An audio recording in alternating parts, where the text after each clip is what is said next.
जून 1972मध्ये एक अज्ञात महिला रक्तानं माखलेला पांढरा गाऊन घालून लॉस एंजेलिसमधल्या सेडर सेनाई या रुग्णालयामध्ये आली.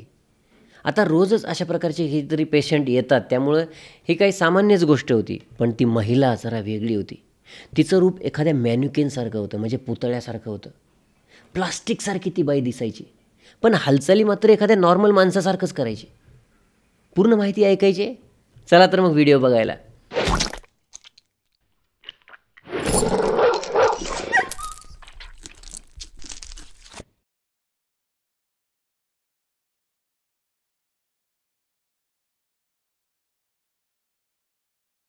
नमस्कार मित्रांनो, मी अक्षय टाक पुन्हा एकदा संवाद या यूट्यूब चॅनलवर तुमचं मनापासून स्वागत करतो. मित्रांनो, आपल्या 3 कार्यक्रमांविषयी तुम्हाला तर माहीतच आहे. मंगळवारी हास्यात्मक इतिहास सांगणारा हास्य इतिहास, गुरुवारी गुन्हेगारी वितराचा मागोवा घेणारा मागोवा हा कार्यक्रम, तर शनिवारी अज्ञात हा कार्यक्रम, अतिशय रहस्यमय आणि गूढ भूताटकीचे किस्से तुम्हाला सांगणारा. तर मित्रांनो, अशाच प्रकारचे काही किस्से तुम्हालाही माहीत असतील आणि तुम्हाला वाटत असेल की ते किस्से आपण लोकांना शेअर करावेत, तर तुम्ही आमच्या व्हॉट्सॲपवर नक्की त्या किस्स्यांबद्दल कळवा. आमचा व्हॉट्सॲप नंबर आहे 9739739890. तर मित्रांनो, वळूया आजच्या आपल्या कथेकडे. एक्सप्रेशनलेस ही कथा 1970ची आहे, परंतु इंटरनेटच्या उदयामुळे इसवी सन 2000पासून ती कथा जगभरात प्रसिद्ध झाली. तर मित्रांनो, ही कथा आहे कॅनडामधील एका हॉस्पिटलची. त्या हॉस्पिटलमध्ये नाईट शिफ्टमध्ये काम करत होते एक डॉक्टर आणि 2 नर्स. त्यावेळी ही विचित्र महिला तिथे आली. अतिशय गोरा रंग, पण निस्तेज चेहरा, जणू काही एखाद्या बाहुलीसारखीच ती होती. अतिशय निस्तेज त्वचेची होती. चेहऱ्यावर ना भीती, ना आनंद, ना वेदना, केवळ रिकामेपणा. मित्रांनो, तिचा गाऊन अतिशय रक्ताने माखलेल्या अवस्थेत होता. अशा अवस्थेत ती आली होती. ती एखाद्या पुतळ्यासारखी दिसायची, पण माणसासारखी तरलता तिच्यामध्ये होती. म्हणजे जी चपळ होती पण पुतळ्यासारखी वाटायची. तिचा चेहरा पुतळ्यासारखा फ्लॉलेस आणि भयानक दिसत होता. कुठलीही जखम तिला झालेली नव्हती. तिथल्या नर्सेसने तिला आत घेतलं, मग डॉक्टरांना बोलावलं. त्यावेळेस त्यांना कुठलीही कल्पना नव्हती की कुठल्या तरी भयानक आणि भीतीदायक अनुभवातून ते आता जाणार आहेत. त्या महिलेच्या तोंडामध्ये मांजरीचं पिल्लू घट्ट दाबलेलं होतं. तिने ते इतकं घट्ट दाबलेलं होतं की तिचे दातसुद्धा दिसत नव्हते. जेव्हा त्या नर्सेसनी त्या महिलेकडे नीट बघितलं, तेव्हा त्यांच्या पायाखालची जमीनच सरकली. त्या बाईच्या तोंडामध्ये मांजरीचं पिल्लू होतं, घट्ट दाबून धरलेलं. ते इतकं घट्ट दाबून धरलेलं होतं की त्या बाईचे दातसुद्धा दिसत नव्हते. आणि त्या बिचाऱ्या मांजराच्या पिल्लामधून रक्त अजूनही टपकत होतं. मित्रांनो, तिनं त्या मांजराला असं ओढून बाहेर काढलं आणि फेकून दिलं. तेवढ्यात तीसुद्धा कोसळून त्या ठिकाणी पडली. तेव्हा अधिक तपासणी करण्यासाठी सगळ्या डॉक्टरांनी उचलून तिला आतमध्ये घेऊन गेले आणि तपासणी करत होते. तेव्हा तिने जास्त काही विरोध केला नाही त्यांचा. पण जेव्हा तिला सिडेट करण्यासाठी इंजेक्शन द्यायला लागले, तेव्हा तिने जोरदार प्रतिकार करायला सुरुवात केली. एकाच वेळी 5-6 लोक तिला पकडून शांत करायचा प्रयत्न करत होते, पण त्या सगळ्यांची ताकद जरी एकवटली तरी हिच्या ताकदीपेक्षा कमीच पडत होती. आणि ती या सगळ्यांना विरोध करत होती, ते एकदम निस्तेज भावनेने, जणू काही एवढा विरोध करत असताना तिला काही शक्तीच लागत नाही आहे. नंतर ती महिला एका डॉक्टरकडे वळाली. तेव्हा तिच्या चेहऱ्यावरचे हावभाव पहिल्यांदाच बदलले. ती अचानक हसायला लागली. तिला हसताना बघून तो डॉक्टर जोरात किंचाळला, कारण तिच्या तोंडामध्ये दात नव्हते, दाताच्या जागी मेटलचे सुळे होते. त्या डॉक्टरला बघून आश्चर्य वाटलं की इतके लांब लांब मेटलचे सुळे चेहऱ्यामध्ये, म्हणजे आतमध्ये तोंडामध्ये बाकी कुठल्या अवयवाला धक्का न करता, न टोचता तिच्या तोंडात कसे काय मावले.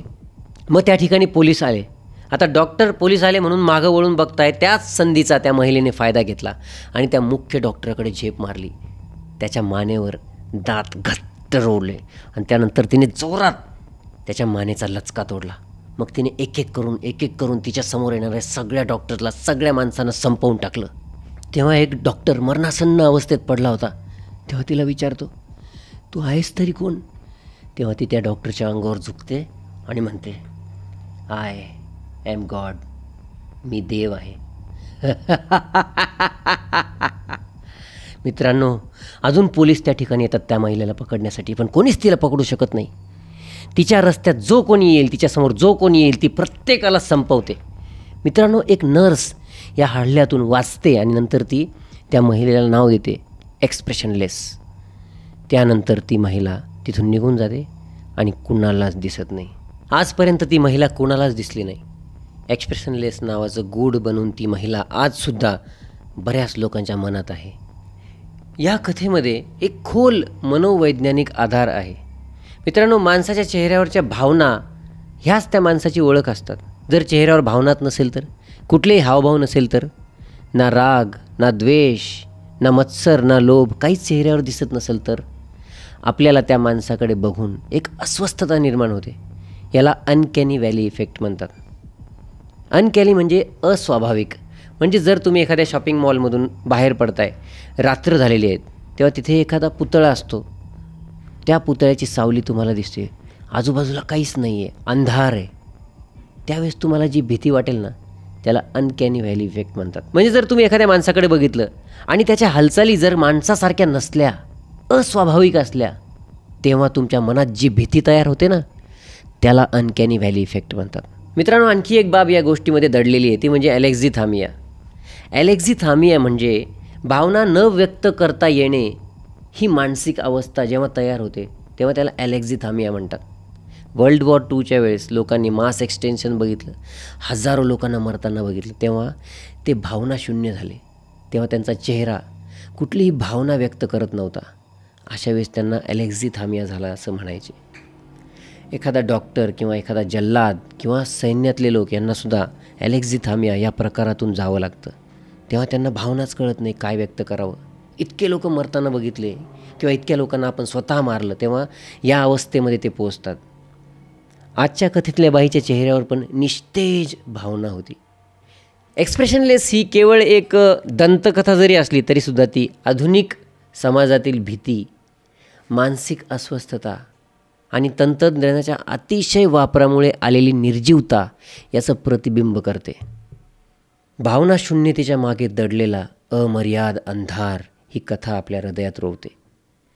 कधीकधी भय म्हणजे एखादा ब्रह्मराक्षस नसतो, तो एक रिकामा निस्तेज चेहरासुद्धा असू शकतो.